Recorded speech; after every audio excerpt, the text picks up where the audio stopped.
We've been thinking about the explanation offered by the myth and legend hypothesis of the empty tomb, the post-mortem appearances of Jesus, and the origin of the Christian faith.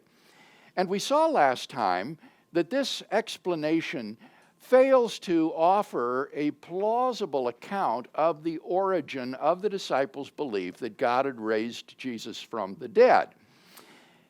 Now, I wanted to push the discussion a notch further, however. Suppose that the disciples were not simply left to themselves after the crucifixion of Jesus, so that the belief in the resurrection would not have any sort of impetus from either Christian, pagan, or Jewish sources to originate. Suppose instead that someone else stole the body of Jesus out of the tomb, and that the disciples, upon finding the tomb empty, were so shocked that this caused them to hallucinate visions of Jesus. Would that have led them to proclaim that God had raised him from the dead? Now, you might object at this point that those hypotheses, like the theft of the body or hallucinatory visions, have all sorts of other problems that would disqualify them. And I admit the point, but we're being generous here to the skeptic, and we're supposing, just for the sake of argument, that that's what happened. Would the disciples have then concluded that God had raised Jesus from the dead? Well, again, the answer would seem to be no. You see, hallucinations, as projections of the mind, cannot contain anything that is not already in the mind. And therefore, given current Jewish beliefs about the afterlife, the disciples, if they were to project hallucinations of Jesus, would have had visions of Jesus in heaven, in paradise, where Jews believed the souls of the righteous dead went until the resurrection at the end of the world. And these sorts of visions would not have caused belief in Jesus' resurrection. At the very most, it would only have led the disciples to believe that Jesus had been assumed into heaven or translated into heaven, whence he appeared to them. In the Old Testament, certain figures like Enoch and Elijah were portrayed as not having died, but rather as being translated directly into heaven out of this earthly life. Now, you might say, but they didn't die, whereas in Jesus' case, he did die by crucifixion, and so couldn't have been assumed into heaven. But in fact, assumption into heaven could apply to a person who has died as well. In a non-canonical Jewish book called the Testament of Job, chapter 40, the story is told of the translation of two children who were killed in the collapse of a house. The children are killed when the house collapses on them. But when the rescuers finally clear away the rubble, their bodies are not to be found. The bodies of the children are missing. Meanwhile, the children's mother sees a vision of the children glorified in heaven, where they have been translated by God. God assumed them out of this world into heaven. And it needs to be emphasized that for a Jew, an assumption into heaven is not the same thing as a resurrection. Translation is the bodily assumption of someone out of this world and into heaven. Resurrection, by contrast, is the raising up of the dead man in the space-time universe. They are just different categories in Jewish thinking.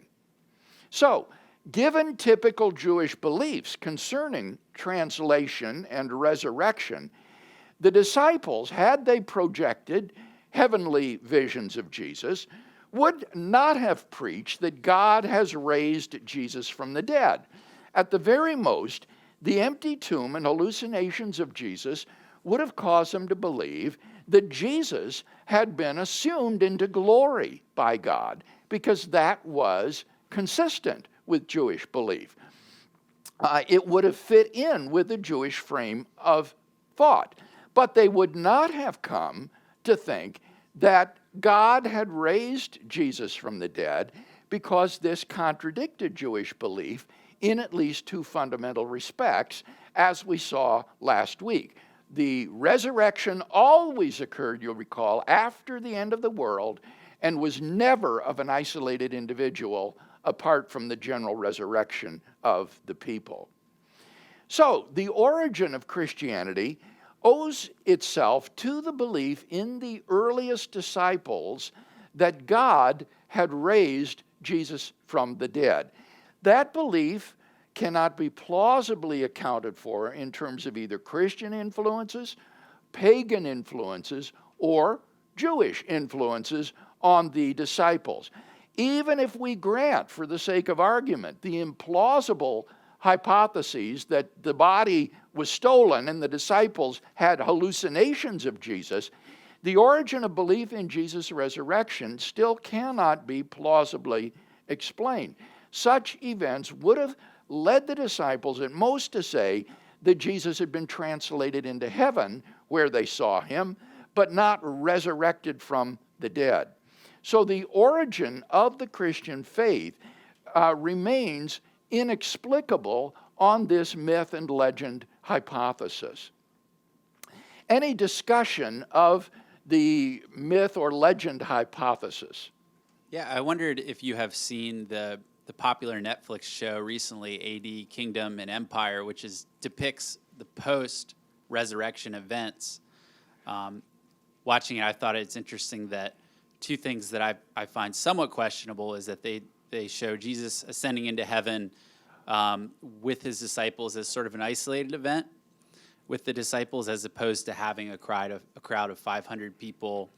And then the Pentecost event itself is kind of more something that happens amongst the disciples. But I was wondering if you had seen that. I haven't seen it. I shouldn't be asked about things in popular culture because I'm so out of touch with some of these things. No, I haven't seen it. With respect to the ascension, it's portrayed in the book of Acts as a mass event. We don't know how many were present there, but there were 120 in the upper room in Jerusalem. Mm-hmm. And Jesus was meeting with all of these apostles, not just the 12, prior to his ascension. So it would have been, as you say, a collective event. And Pentecost also is portrayed in the book of Acts as having visual accompaniments, like the tongues of fire that rested on the disciples. Mm-hmm. It was more than a mere psychological event. Yeah, and I don't want to discourage that series too much, because I think that it was produced by Christians, and of course it's an impossible task to accurately portray everything. So I would say it's an encouraging series that I encourage people to check out, but there were some things that I'm like, oh. Yes, and I think you're right not to be too hard, not to be overly critical of these efforts. But nevertheless, I'm very encouraged that you're listening and watching critically based on what you've learned, because very often you will see these sorts of mistakes by these writers who may not have a real firm handle on these events. Any other comment or question? Mike? I was just kind of wondering about what the Jews at the time would have thought about the raising of Lazarus, if that could have affected their idea of whether it was possible for raising of the dead. Certainly the idea of what I call revivifications, that is to say the return to the earthly life of a dead person, was known in Judaism. There are examples of it in the Old Testament where these kind of miracles happen, and Jesus performed miracles, or is at least reputed to have performed miracles of this sort. Not only Lazarus, but the widow of Nain's son, for example. So that would certainly be something that Jewish beliefs could accommodate, that someone would be miraculously brought back to life and to the mortal life, and Lazarus and these other persons would eventually die again. What is extraordinary would be the belief that the resurrection, in the proper sense of the term, has occurred within history prior to the end of the world and the general resurrection, where we're talking about a resurrection to glory, such as Paul describes in 1 Corinthians 15. So just to clarify for me, what you're saying is Christ died, was put in the grave with the shroud of Turin over it, descended into hell, preached the gospel, proclaimed victory, then was translated, was put to a glorified body under the shroud of Turin to do the imprint, folded the linen clothing in the shroud, tomb was opened, walks out, and then he doesn't go to heaven, but he appears among the disciples within walls. So he's been. Is he translate? He doesn't go to the Father, and maybe he goes to the Father before he appears in the group. You know, because he told her not to touch him. He had not, or maybe that was just don't cling to me. That's what I would say. Yeah. And so do you think when he got the glorified body at the resurrection, made the imprint in the shroud of Turin, that he had not descended to the Father, but then did later, and then came back in the midst with the disciples, and then finally he does a final ascension to where he's remained now. If I understand you correctly, yes, that is what I would affirm. If you believe in the authenticity of the shroud,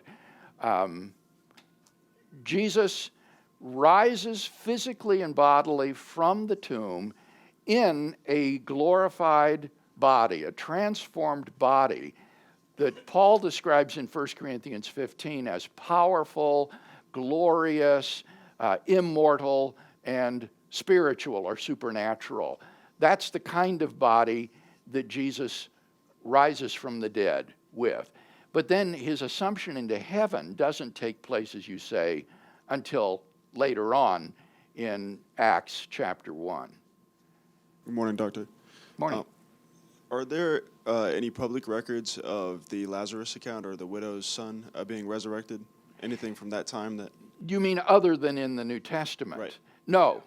Hey, Dr. Craig, I missed the past 2 weeks, so you might have already brought this up, but what about the point that N.T. Wright makes, that part of what makes the resurrection account so unique and radical is that in the first century and prior, there were other messianic movements where the leader dies, he was killed off, and the followers of that leader, they didn't concoct these stories about, oh, he was resurrected or raised to new life. They just disbanded, and they found a new leader. How do we... Your introductory comment was correct. Okay. I did talk about that last week. Good. And even quoted N.T. Wright to that effect. He has some very good things to say about this. You remember the quotation where he says, right across the century before Jesus and the century after Jesus, we find no Messianic movement claiming that their crucified Messiah was in fact Messiah after all. There's just no connection between being risen from the dead and being the Messiah.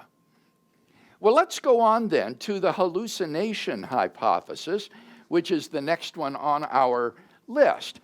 You'll remember I said that for Strauss, the post-mortem appearances of Jesus were hallucinatory experiences on the part of the disciples.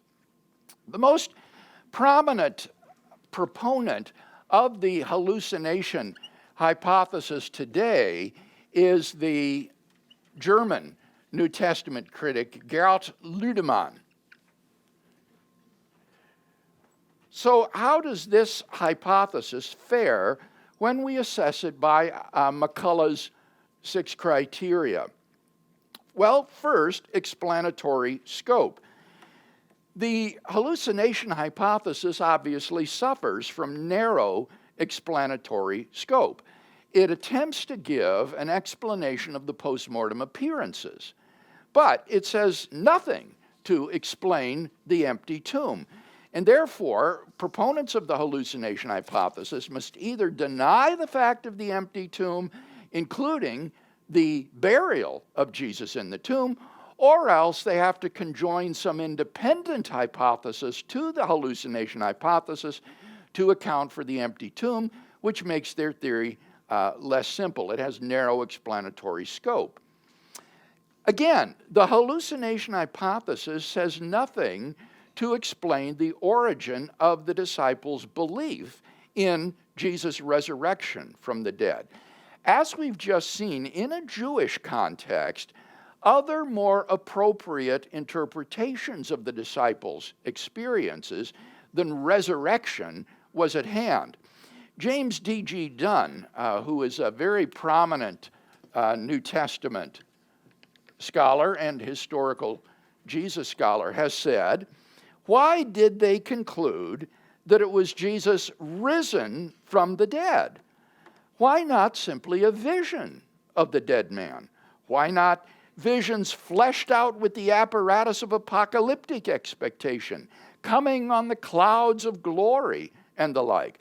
Why draw the astonishing conclusion that the eschatological resurrection, that is the end-time resurrection, had already taken place in the case of a single individual separate from and prior to the general resurrection?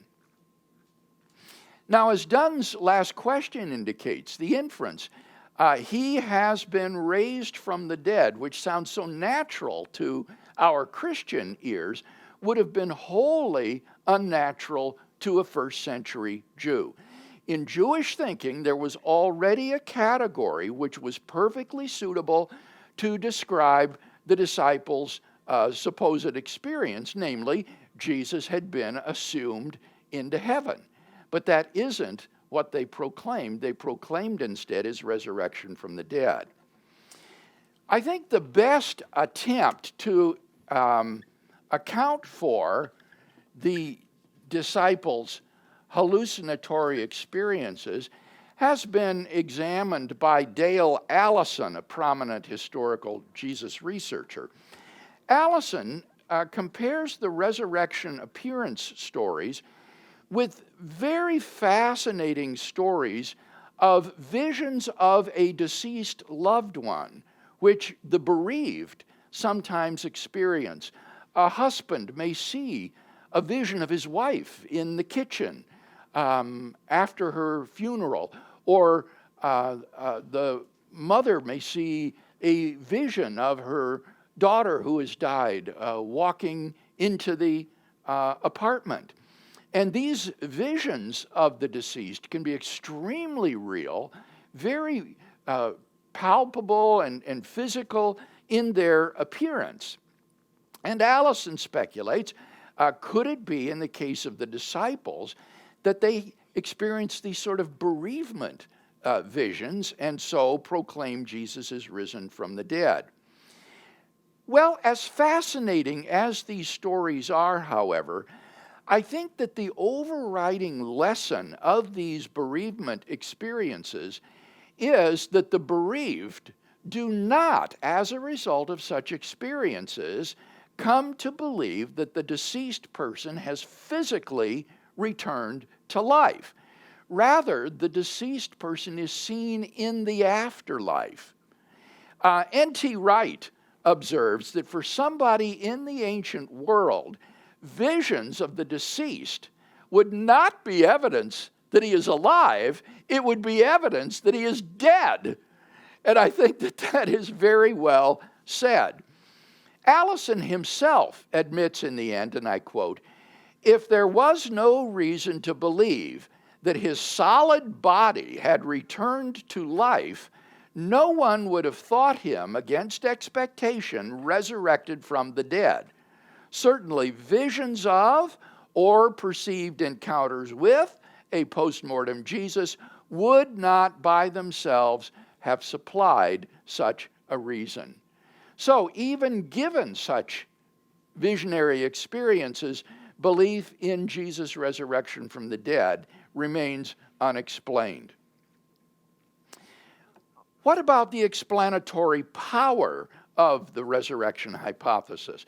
It doesn't explain the empty tomb or the origin of the disciples' belief in the resurrection. But what about the post-mortem appearances itself?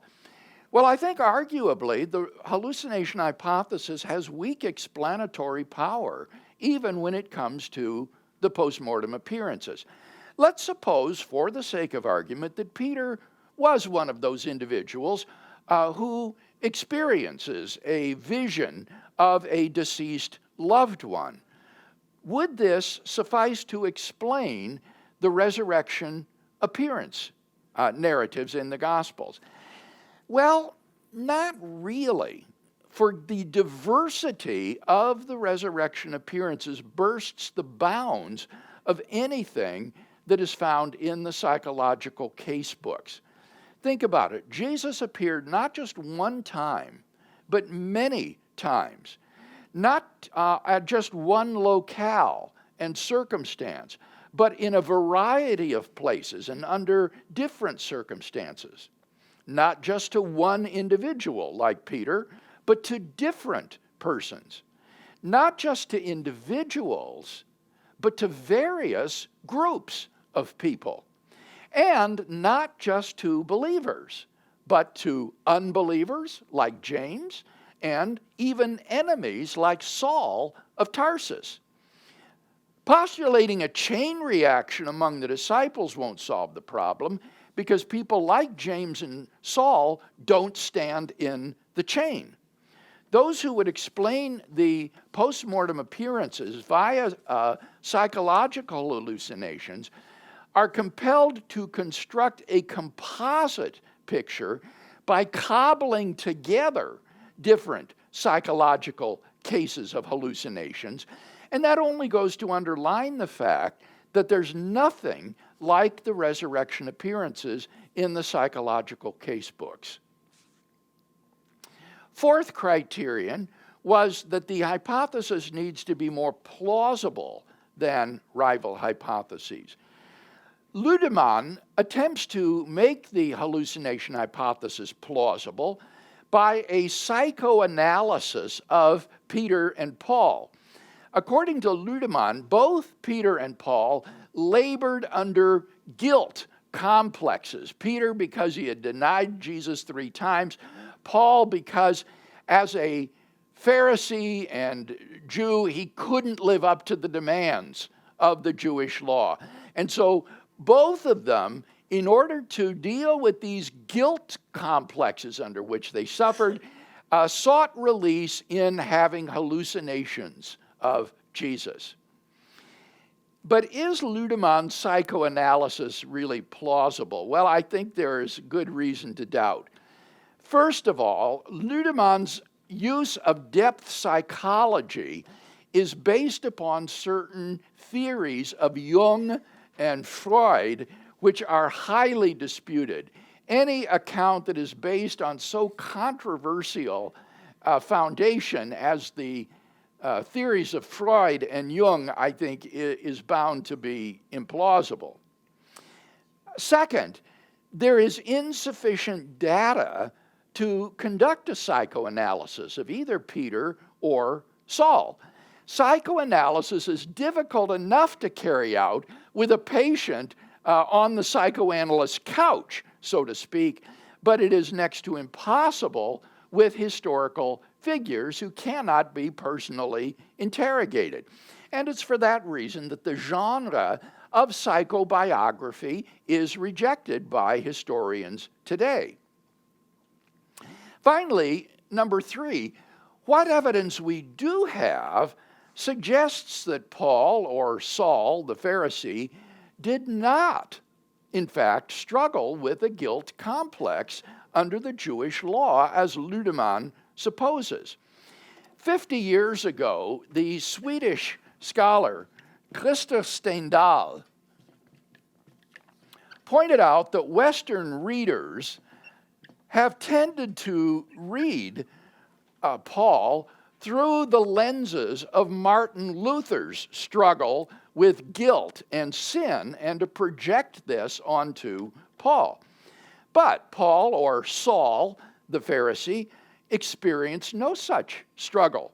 Stendahl writes, and I quote, Contrast Paul, a very happy and successful Jew, one who can say, quote, as to righteousness under the law, I was blameless, end quote. Philippians 3:6. That is what he says. He experiences no troubles, no problems, no qualms of conscience. He is a star pupil, the student to get the $1,000 graduate scholarship in Gamaliel Seminary. Nowhere in Paul's writings is there any indication that psychologically Paul had some problem of conscience, end quote. So in order to justify his portrait of the guilt-ridden Saul, Ludemann is forced to interpret Romans chapter 7 in terms of Paul's pre-Christian experience. Remember in Romans 7, Paul exclaims, "Oh, wretched man that I am, who will deliver me from this body of sin?" And Ludemann has to interpret this autobiographically as Paul's pre-Christian experience. But as Hans Kessler, who is a German New Testament scholar, observes, this interpretation of Romans 7 has been rejected by, and I quote, almost all expositors, end quote, since the late 1920s. So Ludemann's psychoanalysis is positively implausible. But that's not all. There's a second respect in which the hallucination hypothesis is implausible, namely in its construal of the resurrection appearances as visionary experiences. Now, Ludemann recognizes that his hallucination hypothesis depends upon the presupposition that the post-mortem appearances to the disciples were just like the appearance to Saul on the road to Damascus, namely a visionary experience. He says, and I quote, "Anyone who does not share this presupposition will not be able to make any sense out of what he has to say." But this presupposition is groundless. You see, many of Paul's opponents in Corinth denied that he was a true apostle. And so Paul is very anxious to include himself, along with the other apostles, as a witness to a resurrection appearance of Jesus. So, as John Dominic Crossan explains,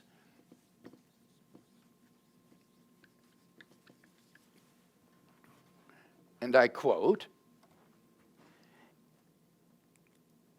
Paul needs, in 1 Corinthians 15, to equate his own experience with that of the preceding apostles. To equate, that is, its validity and legitimacy, but not necessarily its mode or manner. Paul's own entranced revelation should not be presumed to be the model for all the others.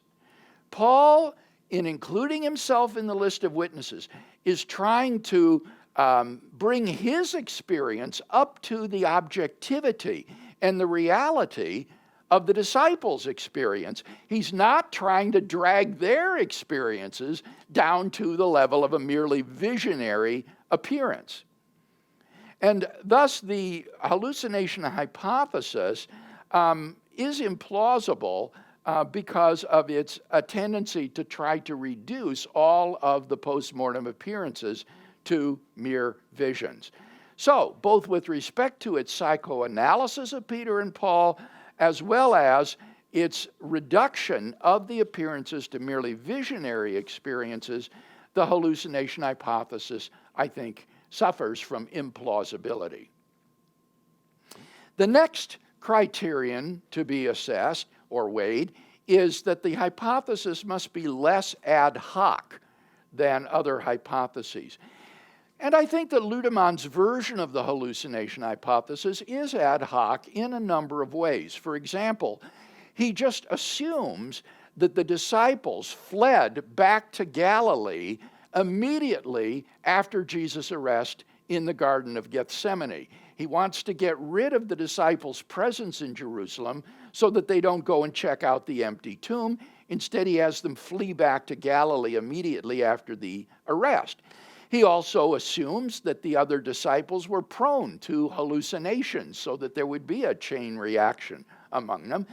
And he assumes, without any evidence, that Paul had a struggle with the Jewish law and a secret subconscious attraction to Christianity, for which there's no evidence.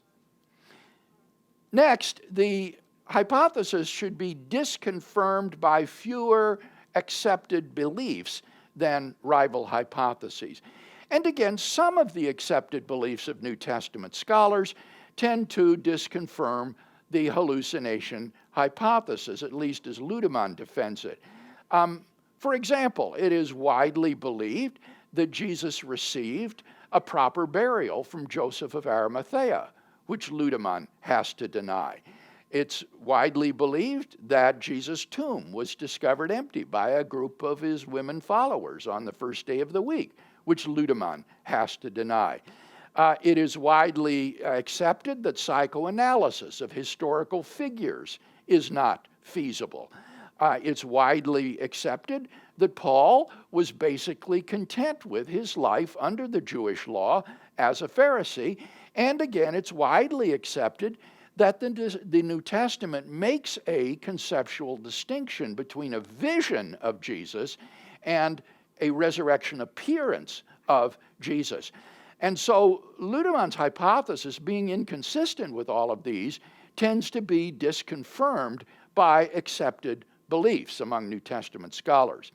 Finally, does the hypothesis significantly exceed its rivals in fulfilling those first 5 conditions? Well, I think we have to say that insofar as the hallucination hypothesis remains a live option today, it does exceed most of its previous rivals, which are now defunct and no longer defended. And so in that sense, it has outstripped its rivals in terms of meeting these criteria. But the question which remains is whether it outstrips the resurrection hypothesis in meeting those criteria, and that is the question to which we'll turn next week. Let's close with a word of prayer. Father, thank you again for this time that we've been able to spend together. We thank you for the resurrection of our Lord and for his living presence in our lives. Help us to live in that consciousness, that presence, and with that power throughout the coming week. Through Christ our Lord we pray. Amen.